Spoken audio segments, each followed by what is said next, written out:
Sederhana, Bung. Apakah demikian? Apakah Yesus merubahnya sampai harus ada Kristen?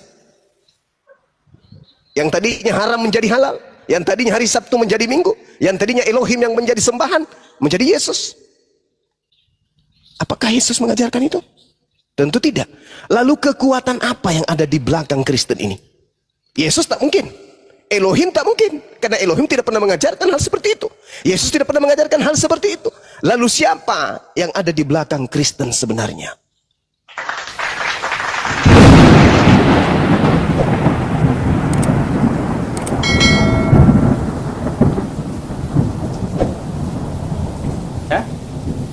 Jelas. Mantap. Lanjut, silakan ditanggapi.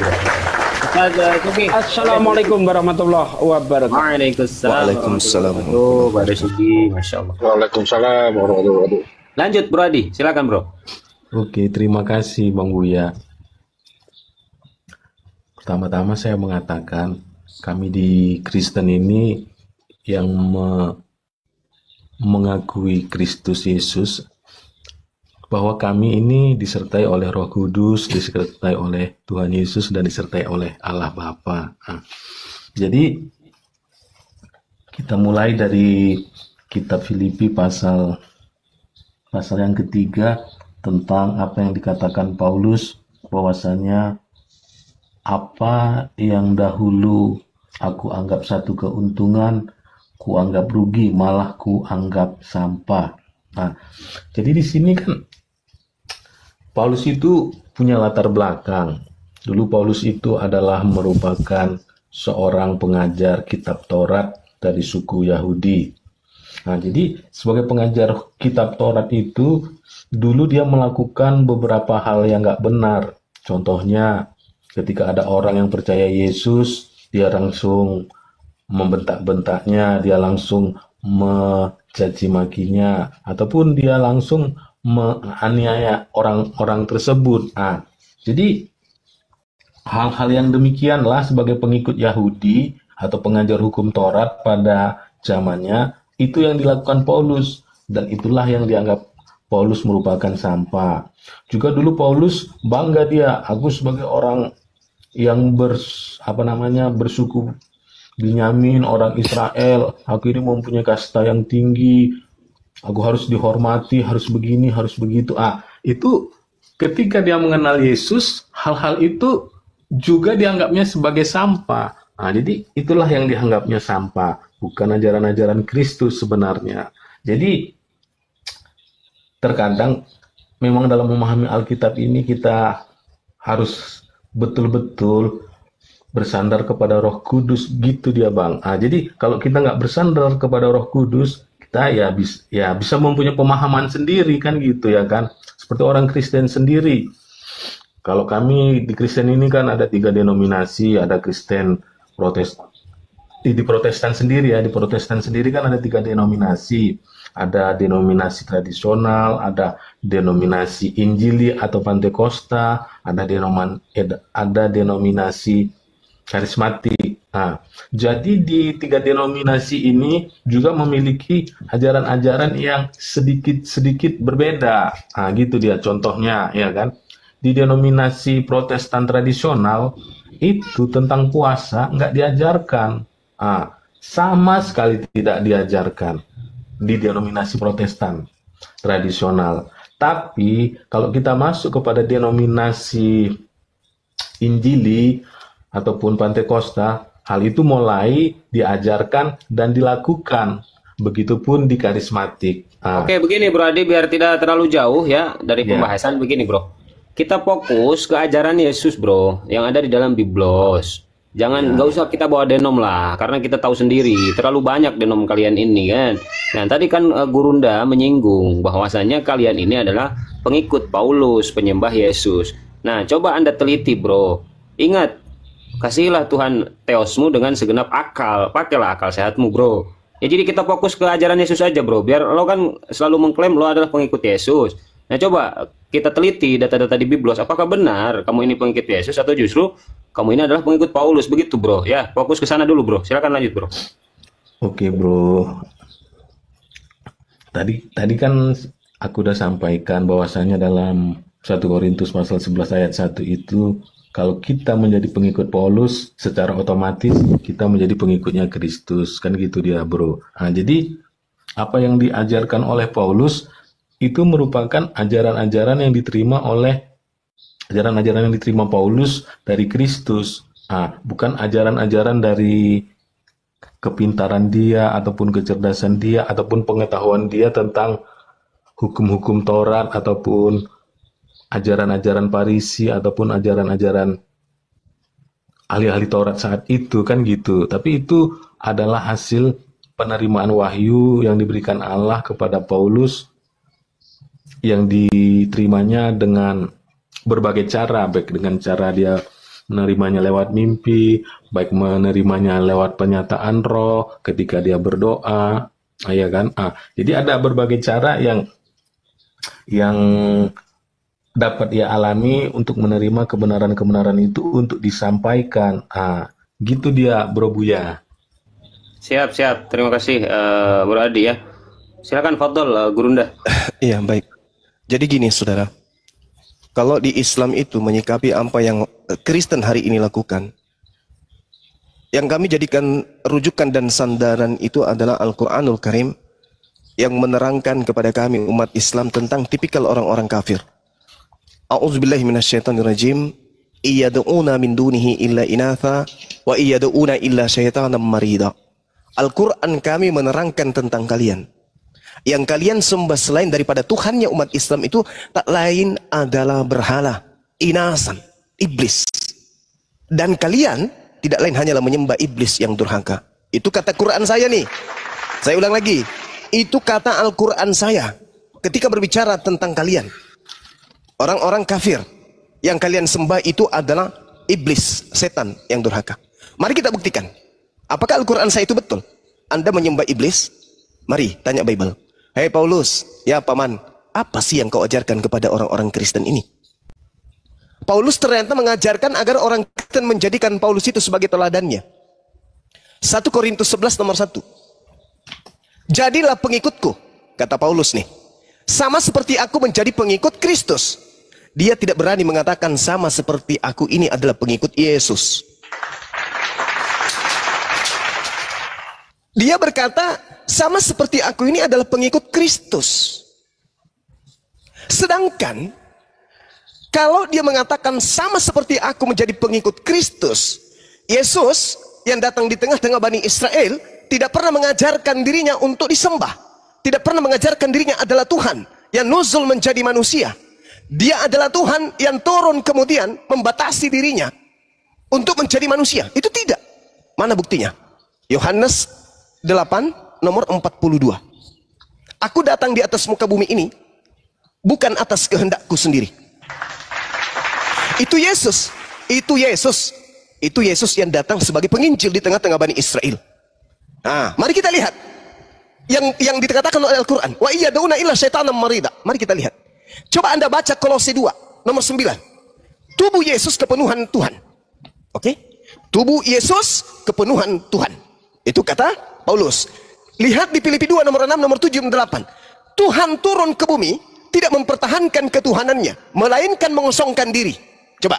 Lalu mengambil rupa manusia. Lalu sama seperti manusia. Lalu taat seperti manusia. Bahkan taat sampai mati di atas tiang salib. Apakah itu Yesus? Bukan. Itu bukan Yesus itu. Yesusnya menerangkan, aku datang di atas muka bumi ini bukan atas kehendakku sendiri. Sedangkan yang ada di Filipi 2, aku datang mengosongkan diriku untuk menjadi manusia. Dan aku yang mau sendiri. Bahkan aku taat sampai aku mati di atas tiang salib. Itu maunya siapa? Maunya sang manusia yang datang dalam rupa manusia. Bagaimana dengan Yesus anak Maria? Aku datang menjadi manusia bukan atas kehendakku sendiri. Wow, berarti dia hanyalah ciptaan. Berbeda yang datang kepada Paulus.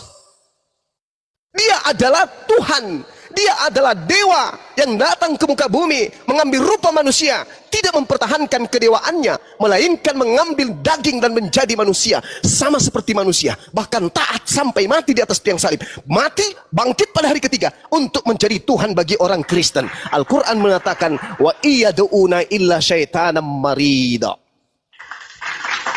Bukan Nabi Isa, bukan Yesus yang Anda sembah. Yang Anda sembah bukan Nabi kami. Iyad'una min dunihi illa inatha. Bahkan Al-Quran menjelaskan dengan sangat jelas, terinci. Apa yang Allah katakan ketika Nabi Muhammad didatangi oleh Roh Kudus. Ini baru konsep yang betul. Apa kata Allah kepada Nabi Muhammad SAW? Suara saya kedengaran? Bagus, Gurunda aman. Masya Allah. A'udzubillahi minasyaitonirrajim. Qul, katakanlah wahai Nabi Muhammad, amanna billah wa ma unzila alaina wa ma unzila ala Ibrahim wa Ismail wa Ishaq wa Yaqub wal asbati wa ma utiya Musa wa Isa wan nabiyyuna min rabbihim la nufarriqu baina ahadin minhum wa nahnu lahu muslimun. Itu Nabi Muhammad, Bung. Katakan kepada manusia, wahai Nabiku Muhammad, kami beriman kepada Allah dan kami beriman kepada apa yang diwahyukan kepada kami dan apa yang diwahyukan kepada Nabi Ibrahim, Ismail, Ishak, Yakub, anak-anaknya, cucu-cucunya, dan apa yang diberikan kepada Nabi Musa dan Nabi Isa. Itu nabiku, bro. Nabi Muhammad beriman kepada apa yang diturunkan oleh Allah kepada nabi-nabi sebelumnya. Paulus, apakah demikian? Tadinya iya. Ketika dia menjadi murid Gamaliel, betul, dia adalah orang yang taat kepada hukum Taurat. Tetapi setelah datang makhluk mengaku Yesus kepada dia, seketika dia menganggap hukum Tuhan yang datang kepada Nabi Musa sebagai tinja, skubalon dalam bahasa Yunani. Dianggapnya hukum Tuhan itu yang membawa Bani Israel hidup, justru dianggapnya itu adalah sebagai kotoran, tinja, sampah. Ini yang sebenarnya di belakang Paulus ini siapa? Yang di belakang Paulus ini siapa sebenarnya? Ingat, Bung, ketika iblis mencoba Yesus, apa kata iblis? Kepadaku telah diberi kuasa dan aku berhak untuk memberikan kepada siapapun yang aku kehendaki. Lukas 4. Apakah iblis berhasil mencoba Yesus? Tidak. Data 13-nya dikatakan iblis mundur dari Yesus, gagal dia mencoba Yesus. Lalu iblis menunggu waktu yang tepat. Mana waktu yang tepat itu? Pada saat utusan Tuhan tak ada lagi di bumi, terangkat ke langit. Di mana tertulis pengakuan Yesus? Apa kata Yesus? Yohanes 14 nomor 30. Tidak lama lagi aku berkata-kata kepadamu, sebab penguasa dunia telah datang dan iblis tidak berkuasa sedikit pun atas diriku. Siapa penguasa dunia? Siapa penguasa dunia kata Yesus? Iblis. Ketika Yesus terangkat, penguasa dunia datang kepada Paulus. Apa yang dikatakan kemudian penguasa dunia? Itu yang kamu bacakan tadi, saudara. Jadilah teladanku, sebagaimana juga aku ini adalah teladan Kristus. Maksudnya, Paulus melakukan apa yang diperintahkan oleh Kristus yang datang kepada dia. Kristus yang manakah itu? Kata Yesus, waspadalah kepada penyesat yang datang kepadamu dengan memakai namaku dan berkata, akulah Kristus. Hayo, hayo. Dia akan menyesatkan banyak orang. Sekarang Kristus itu datang kepada siapa? Kepada Paulus. Mana banyak orang yang disesatkan itu? Kristen. Salah data saya? Nggak mungkin. Tidak mungkin. Karena Yesusnya ibadah pengikutnya hari Sabat. Yesusnya pengikutnya mentaati hukum Taurat. Sedangkan Kristus yang datang kepada Paulus, pengikutnya menghilangkan itu semuanya. Subhanallah, syukran Allah. Jadi kayak mana? Yang mana yang harus kami ikut? Yang mana yang harus kita percayai?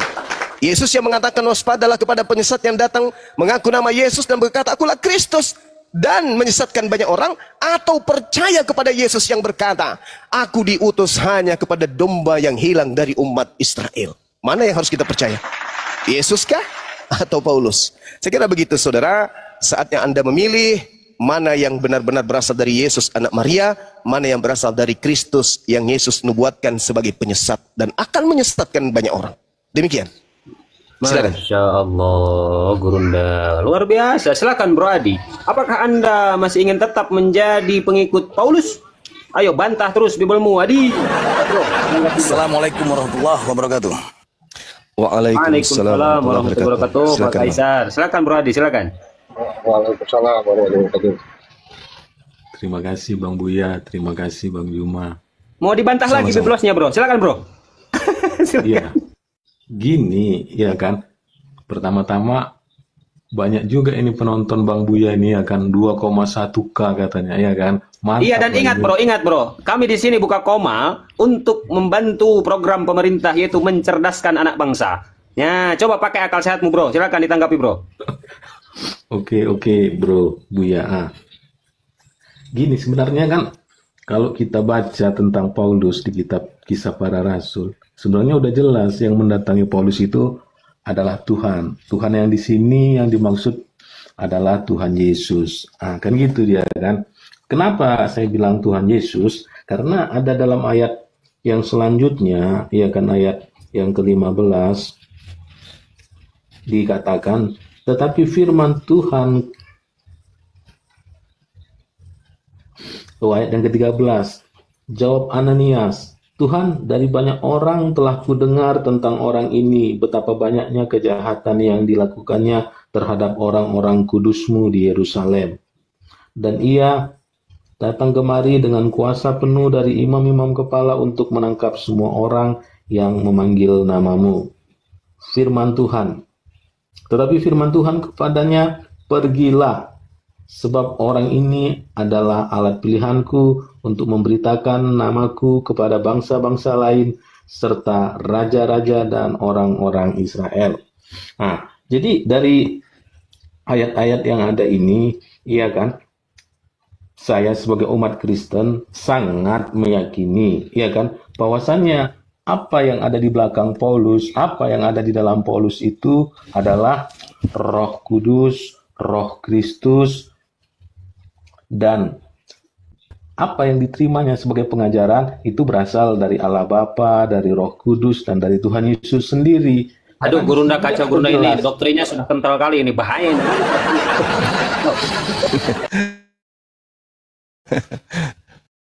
Ya, lanjut. Jadi gitu dia, Bang Buya, Bang Bima. Jadi mengenai penyesat itu, ya kan? Ya memang di dunia ini kan, ya kalau kita bilang, ya kan, ada penyesat, contohnya, ya kan, ada apa namanya, orang yang nggak percaya Tuhan atau ateis, kan gitu kan. Jadi kan salah satu dari wujud penyesat ini kan adalah itu, ateis, orang yang nggak percaya Tuhan, tapi mereka percaya kepada di pohon besar itu ada suatu sosok yang patut kita sembah. Berani jangan ke ateis, ini lo sendiri Kristen masih ngawur. Enggak, ini contoh dari penyesat lo, Bang. Oh ya, lanjut. Ya kan gitu contoh, ya kan, karena Bang Juma tadi kan menyinggung tentang penyesat. Jadi saya coba memaparkan apa yang saya ketahui tentang penyesat salah satunya, kan gitu, untuk supaya mudah kita pahami, gitu kan dia. Jadi itulah dalam kami di Kristen ini salah satunya penyesat itu adalah ateis. Ateis itu adalah orang-orang yang mempercayai misalnya dalam pohon besar, seperti entah apapun itu nama pohonnya, pokoknya besar pohonnya. Mungkin seperti pohon beringin, ya kan, besar pohonnya, ya kan. Di situ dianggap ada sebuah sosok atau makhluk astral yang menguasai pohon itu, dan kalau kita menyembah kepada pohon itu, nanti makhluk astral itu akan memberi kita kekuatan ataupun rezeki ataupun energi positif yang lainnya supaya kita dilindungi, supaya kita diberkahi kalau misalnya membajak sawah. Astagfirullah, bro, ini narasinya makin ke sana makin ke sono, ini kagak nyambung, bro. Ini kan contohnya. Itu juga bukan ateis, itu bukan ateis. Bukan ateis itu. Yang percaya dengan pohon-pohon itu bukan ateis. Coba apa namanya? Itu dia, Animisme. saja kekristenan ya. Dinamisme, ya. Itu aliran kepercayaan. Kalau Kejawen, itu namanya kejawen. aliran kepercayaan itu masih memiliki agama, masih memiliki kepercayaan, bukan ateis. Kalau ateis tidak memiliki kepercayaan apa-apa. Itu beda Tapi juga. kan dia menyembah juga. Menyembah sesuatu Kalau yang ateis tak tidak menyembah apa-apa. Coba sedikit ya. Boleh enggak saya ikut ngomong? Lanjut, Pak Oke, Des. jadi gini, Dikit. kalau memang Paulus ini adalah Rasul yang diutus Tuhan, mungkinkah iblis itu memproklamirkan inilah orang-orang utusan hamba Allah yang maha tinggi? Kalau memang Paulus itu benar-benar Rasul Tuhan, lalu iblis memproklamirkan seperti itu, maka gagallah rencana iblis untuk menyesatkan manusia. Seperti contoh di dalam Kisah Para Rasul 16 ayat 16 dan seterusnya itu, di situ dikatakan pada suatu ketika kami pergi ke tempat sembahyang itu, kami bertemu dengan seorang hamba perempuan yang mempunyai roh tenung. Roh tenung itu roh iblis ya, pasti kita semua setuju ya. Dengan tenungan-tenungannya tuan-tuannya memperoleh penghasilan besar. Ia mengikuti Paulus dan kami dari belakang sambil berseru, dan kami dari belakang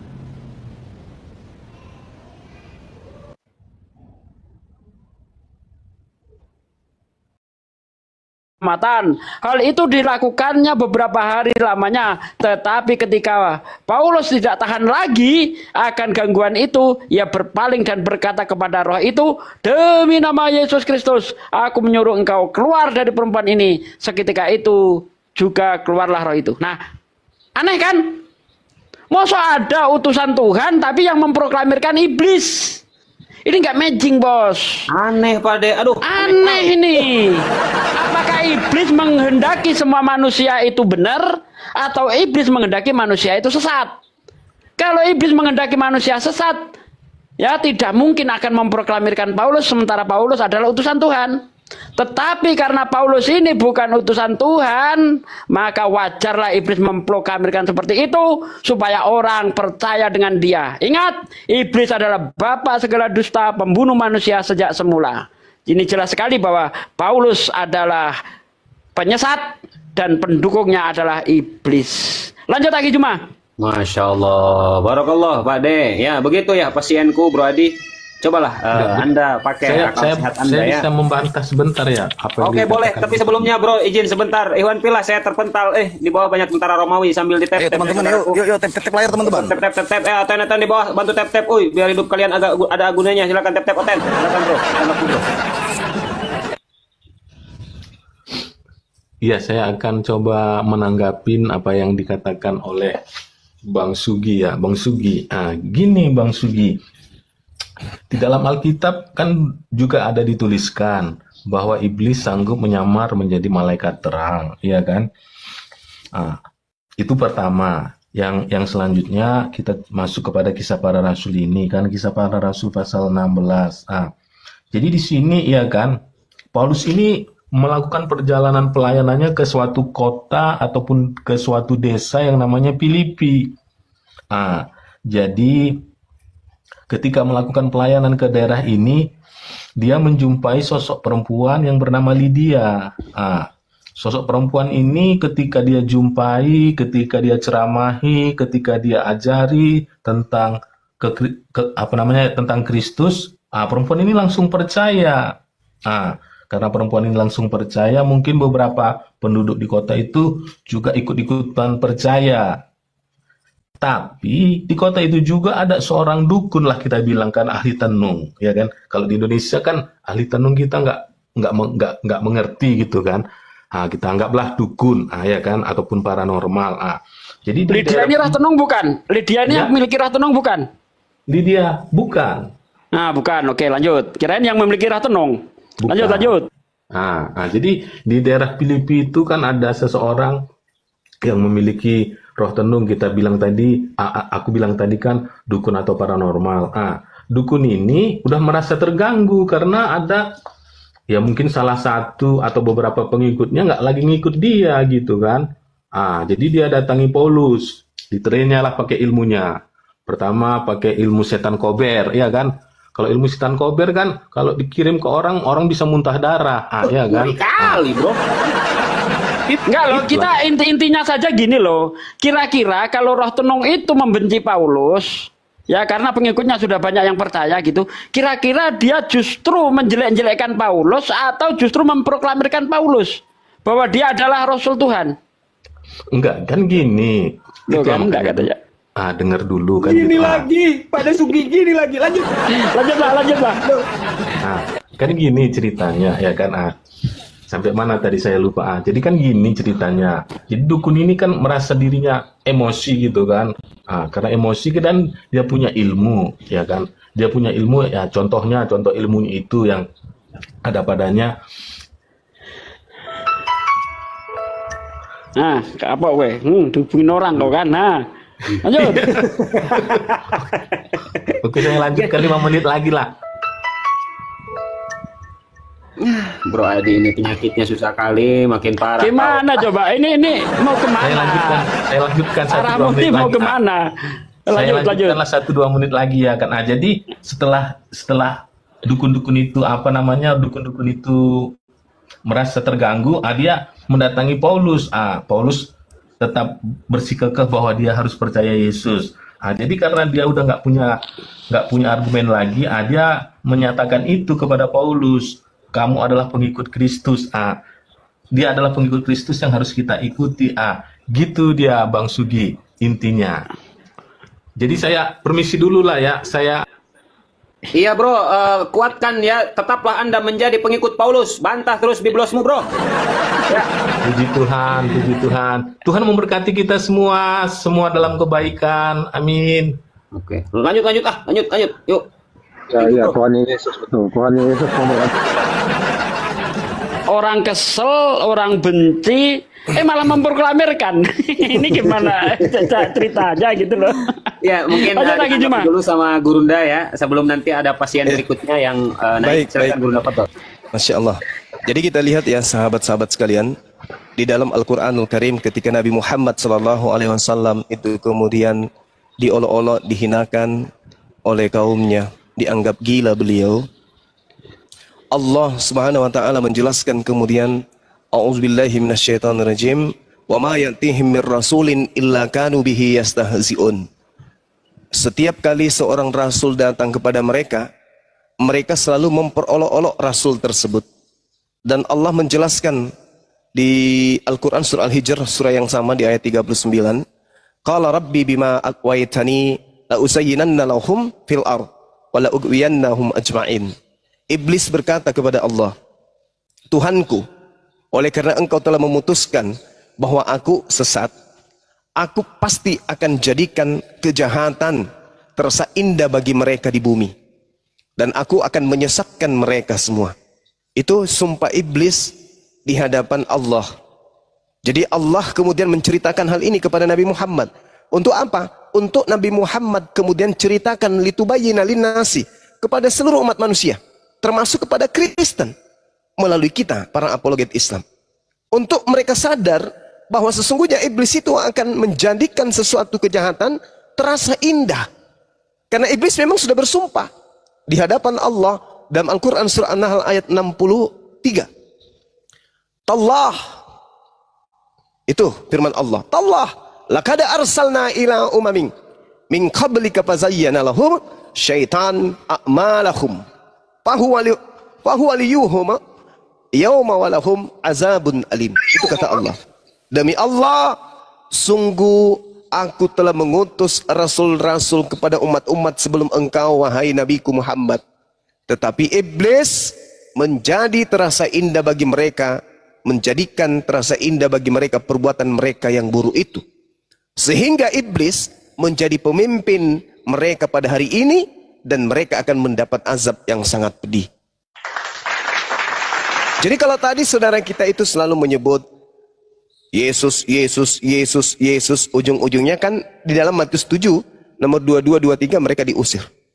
Al-Quran ternyata mengatakan bahwa mereka menjadikan iblis ini sebagai pemimpin. Itu yang diterangkan oleh Al-Quran.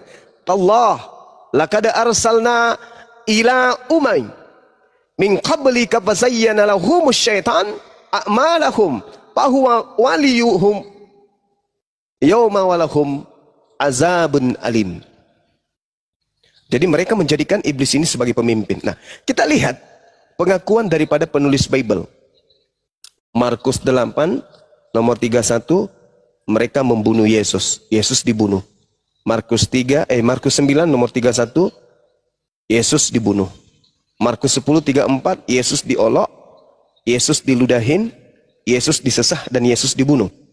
Markus 15 nomor 19, Yesus dipukuli kepalanya, lalu Yesus diludahin, lalu disembah. Markus 15:24, Yesus ditelanjangin, dibagi-bagikan pakaiannya. Markus 15:34, Yesus kemudian diceritakan ditinggalkan oleh Tuhan. Lukas 22 sampai 63, Yesus diolok-olok dan Yesus dipukul. Nah, inilah penghinaan-penghinaan yang terjadi terhadap utusan Tuhan. Penghinaan-penghinaan yang mereka kemudian lakukan terhadap utusan Tuhan. Ujung-ujungnya ini akan dijadikan sebagai sembahan. Setelah dihina, dijadikan sebagai sembahan. Saya kira begitu sementara sahabat. Di sini sudah asar, saya ibadah dulu sejenak. Silakan diambil alih. Gurunda. Pasien berikutnya, Silakan. Bro Hendrik. Selamat sore. Buka mute-nya, Bro. Hui. Wah. Naik pingsan. Bro, buka mute-nya. Oh, mami, ini mah. Allah. Bro Hendrik, buka mute-nya, oi. Oke. Sebelum dilanjut ya, Iwan Pilah. Ini di atas ini akun baru ya, karena memang sering kena tombak. Bunda Rahma, Bunda Mila, semuanya ya. Bantu di follow Iwan Pilah ya. Dan sebelum dilanjut ke pasien berikutnya, Pak Kaisar. Iklan dulu, Pak Baik, Kaisar. terima kasih teman-teman. Yang ini, silakan Pak Kaisar. Baik. Assalamualaikum warahmatullahi wabarakatuh semuanya. Waalaikumsalam warahmatullahi Kita sudah mendengarkan beberapa dongeng-dongeng tadi ya teman-teman ya. Bismillahirrahmanirrahim. Untuk teman-teman viewer di bawah yang sangat baik ataupun pura-pura baik serta manusia yang beriman, juga manusia yang masih mencari keimanan. Saya Kaisar Juntak menyiarkan langsung di frekuensi Roh Kudus 3,1 FM Sungai Jordan. Saya Ketua Dewan Pimpinan Dewarta Bukit Golgota. Saya mau mengucapkan satu kata dari Bibel kalian. Bagaimana kamu dapat berkata, kami bijaksana dan hukum Tuhan ada pada kami. Ketahuilah, pena dusta dan para ahli tulis membuatnya menjadi suatu kebohongan. Yeremia 8 ayat 8. Kencangkan tap-tap layar sahabat di bawah agar akun kita kuat dan anti report. Dan jangan lupa follow akun host narasumber di atas. Juga saya sendiri ya. Saya ingatkan untuk narasumber Tritung, Protestan, Katolik, Wanes, penyembah knalpot Mio yang menuhankan pelak Pajero. Kalau naik komal diskusi bawa otak dan akal, akademis dan duduk manis. Sebelum bernarasi tampilkan dan gunakan dalil data sesuai dengan tekstual. Boleh merujuk ke teks original. Kalau ditanya konsep Tritunggal, jangan kau jawab dengan kasur guling bantal. Pembahasan di sini penuh edukasi, pembelajaran bermutu dan berisi. Bukan opini dan bukan asumsi imani, karena kami APII. Jangan menjual isi biblos dengan dogma doktrin sejengkal, karena isinya produk gagal. Awalnya ajaran kasih, akhirnya cerita nakal. Boleh terangkan sesuai paradoks, tapi terima kenyataannya jika ketabok. Viewer di bawah bosan dengar narasumber yang bodoh karena lebih asik membaca majalah bobo. Kalau sudah mau nyerah, teler, mendingan kau turun dan baca majalah populer. Kalau cuma mau khotbah doktrin dan dogma, mendingan diam nyimak jadi berhala atau nongkrong saja di rest area. Perlu digarisbawahi, diskusi jangan tantrum, kesurupan, serangan jantung, gangguan kejiwaan. Harap diskusi dan bantah dengan dasar menggunakan dalil dan data. Paparkan dengan baik, narasi, literasi, kolerasi, komparasi, tidak menggunakan diksi-diksi, asumsi, terasi, kontrasepsi, cekcokologi, apalagi geoblokologi. Ingat, narasumber memberi dedikasi, viewer di bawah mendapatkan edukasi. Diskusi tanpa pakai urat, tanpa ujian menghujat, tanpa ajaran sesat, inspiratif, tidak mengenal kontradiktif, dan pastinya bukan provokatif. Sekali lagi, diskusi di atas jangan terlalu bego. Seperti ayam sakit lagi berkokok. Batu hitam, nangis, macet bubuk, dan mogok-mogok. Terkena tampol masih mau kau datang besok. Selamat datang di kebenaran bagi yang menerima dan tetap bingung buat kalian yang masih mencari ketiak ular. Sekian, terima gaji, stay tune. Apa penyembah Jakar tadi ngamuk? Penyembah Jakar, ngapa kau ngamuk penyembah Jakar? Gak usah kau ngamuk. Pak Desugi dan semuanya, ini ada pasien baru ya, pasien saya, pasien Bang Melvin. Selamat sore, bro. Bro Melvin, selamat sore, bro. Aduh, ngomong kau. Melvin. Apa itu, Oke, selamat sore. Apa itu, Bang? Sore, Bang, sore. Oke. Gimana, bro? Sehat, bro? Sehat, Bang. Sehat. Semoga Tuhan Yesus memberkati. Amin. Semoga Tuhan Abang juga memberkati Abang. Oke, lanjut, bro. Ini apa kira-kira yang mau kita bahas di sore hari ini? Silakan, bro. Gimana? Tuhan Bapa masih Yesus? Ya, pastilah. Pastilah. Oke, lanjut. Pak Desugi, Fadol. Silakan. Berarti Bang Kelvin Wanes ya? Apa, Bang? Wanes? Tungtung. Loh, Tuhan Yesus mati Bapak itu Wanes. Kalau Yesus adalah Bapak itu Wanes. Karena Trinitas Melvin, itu tegaskan kau oneness atau Tritung, silakan Melvin. Mau oneness, mau Tritunggal, mau apa, nggak ada urusan sama aku, itu nggak ada masalahnya itu kuasa. Aduh bahaya ini. Pada Sugi lanjut. ya memang Trinitas itu ya, kalau ketika dia menjelaskan tentang ketuhanannya gitu, dia kalau tidak larinya ke oneness ya ke Triteos, itu sudah pasti itu. Nggak bisa terlepas dari situ. Nah, makanya ketika orang Trinitas menjelaskan tentang Tuhannya ya larinya ke oneness atau Triteos gitu. Kalau dia mengatakan bahwa Yesus adalah Bapa itu sendiri, dia oneness. Karena Tritunggal itu Yesus, Bapa bukan Yesus, Yesus bukan Roh, Roh bukan Bapa. Itu Trinitas. Nah, saya ingin tahu coraknya seperti apa dia ini. Silakan bro, dipaparkan dulu bro, keimananmu bro. Nah, jadi gini, tentang keilmuan kalian, artinya pengetahuan kita tentang Tritunggal, tentang oneness, tentang ayat-ayat, itu kan datanya itu. Data yang bisa dilihat dan ditemukan dengan cepat di Google. Ataupun ya, sekarang ini mengenai pengetahuan nggak sulit didapatkan. Karena perkembangan teknologi, gampang aja itu. Kita ketik di WA aja, udah dapatnya semua AI, WA itu. Nah, tetapi gini maksudku tentang sama kalian, tentang sebagai narasumber. Kalian menjadikan diri narasumber terhadap Alkitab yang kalian nggak mendapatkan pendidikan. Izin bro Melvin, di sini bukan tempatnya curhat, langsung saja dipaparkan biar enak ditanggapinya bro. Jangan curhat, jangan. Kalian gini, nggak mendapatkan pendidikan formal, jadi kurang yakin aku. Oh. Ayo, emang Paulus punya pendidikan formal? Nah, ini kan alasan yang dipakai sama Elia Miron waktu menjawab pertanyaan. Kau sering mendengar Elia Miron, kau sering dengar dengan Bambang Nursena. Maka jawaban kalian agak mirip. Aku sering dengar juga Elia Miron. Ya, pertanyaan saya, ada nggak pendidikan formalnya? Siapa? Paulus? Siapa? Iya. Paulus itu. Iya. Kalau Paulus itu ahli Taurat. Punya pendidikan formal? Ya nggak taunya kau kalau Paulus itu adalah mendapatkan pendidikan formal di Tarsus. Pertanyaan saya, pendidikan formalnya apa? Gelarnya apa? Coba kasih tahu. Sama datanya mana? Nah, Glenn, ya nggak taunya kau kalau Paulus itu ahli Taurat yang pendidikan formalnya di Tarsus. Pertanyaan saya, apa gelarnya? Pertanyaanmu, makanya Glenn, udah aku bilang, kalian membahas Alkitab saya tidak perlu kemana-mana. Sekarang aku tanya dulu, Glenn, bagaimana kalau Glenn, bagaimana kalau aku baca hadis, aku baca Quran, lalu aku menjabarkan itu padahal aku nggak mendapatkan pendidikan formal di IAIN? Gimana pendapatmu? Nggak layak aku menerangkan itu. Kenapa?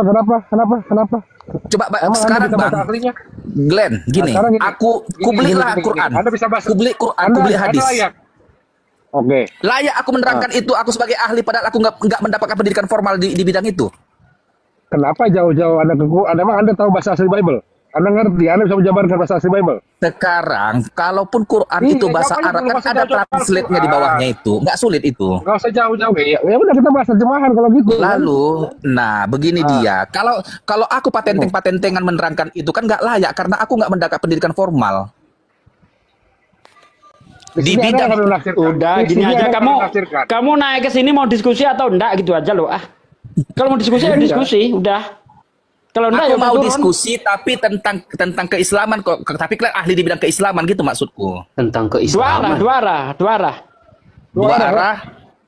arah. Contohnya gini, kayak kalau Elia Miron itu dia nggak mau membahas tentang Al-Quran itu. Aja itu nggak ada bahwa si Elia kau ini mau diskusi atau apa? Kami tendang pula. Dua arah. Silakan angkat saja satu tema bro, biar enak, jangan berbelit-belit lah. Oke, aku angkat satu tema ya. Aku ya gitu Melvin, kalau di sini kau jangan sok gadis bicaranya, perasaan sempit ya. Bagus-bagus saja, diskusi dengan baik, jangan curang di sini. Udah lanjut. Junta, kau banyak kali gaya. Kau sudah bilang tadi, aku udah belum buat. Ingat, mau aku buatkan lagi ya. Bagi kalian yang menuhankan daki Firaun, jangan coba-coba dongeng atau cerita kartun. Bantah dengan data-datamu yang tersusun agar kau tak depresi lambat laun. Untuk penyembah roh kardus Indomie yang menuhankan anak domba, kalau cuma doktrin dan dogma, Tuhan dikonsep menjelma jadi manusia lalu reinkarnasi teofanis seperti Amuba, mending kau tuhankan Fikri Bosai Baba. Ya ingat, segala firman sudah dibacakan Gurunda Zuma. Sudah dibacakan, tapi Anda masih saja mutarbalikkan. Ditampol dengan kenyataan, satu pertanyaan ditanyakan, tapi 11 jawaban yang kau lontarkan. Itu pun salah semua. Payah kau itu. Mampus kau. Dari tadi suruh tema berbelit-belit kau kan. Kaisar. Pendidikan formalnya apa dia? Nah, ginilah ini, ginilah. Kita ambil aja topiknya. Kita ambil aja lah, nggak apa-apa. Ambil topiknya. Karena Sekarang, ada Bang Zuma di sini, udah ada Sugi Kristologi. Jauh-jauh dia ini dari Vatikan loh. Coba, Lanjut. aku mau tanya dulu nih. Kalau di Kristen kan yang diapakan itu Ishak itu yang mau dikorbankan, tetapi di Islam Ismail kan gitu sebagai apanya. Yang benarnya bagaimana kalian membuktikan bahwa Ismail itu yang dikorbankan dan Ishak itu tidak dikorbankan? Artinya ada sepihak yang berbohong. Kalau nggak Alkitab berbohong atau Al-Quran yang berbohong, bagaimana kalian membuktikan itu? Coba lah dulu. Oke, dengarkan nih. Lanjut, pada Sugi, mute kau. Jadi kalau gini. nggak bisa diatur, Oke, kagak saya kondusif, jawab ya. Saya tendang Oke, ya. saya Lanjut. jawab. Wade. Pertama, Abu kitab ya, suci, aduh. Sabar dulu, mute dulu, dengarkan dulu. Lanjut pada Sugi, lanjut. Pertama, kitab suci tidak bisa diadu dengan kitab suci. Namanya kitab suci itu tergantung kepada imannya masing-masing. Kalau toh kitab suci itu mau diadu, hadirkan pihak ketiga. Gitu caranya. Nah, sekarang bagaimana untuk menilai mana yang benar ini? Bible atau Quran? Nilai sendiri, Bible pakai Bible, Quran pakai Quran.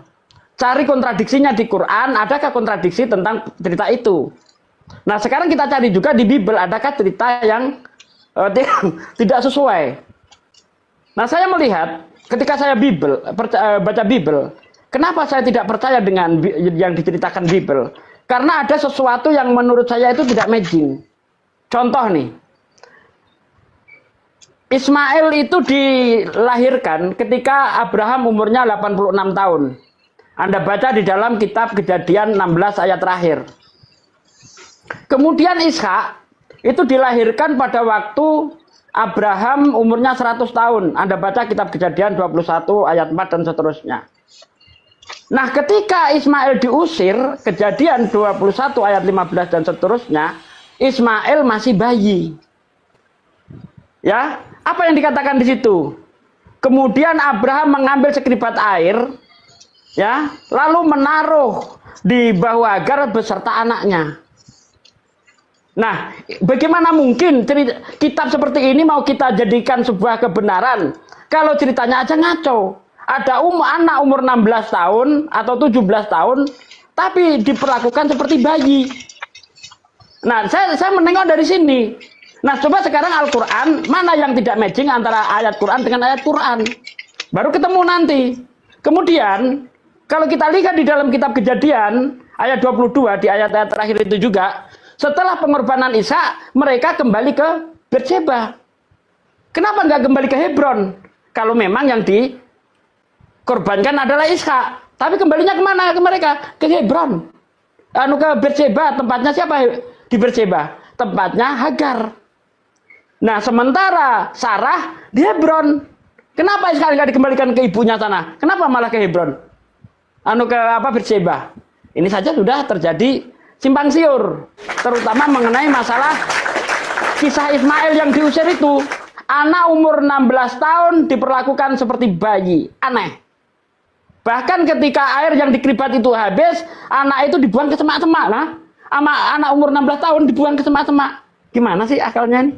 Coba silakan komentari.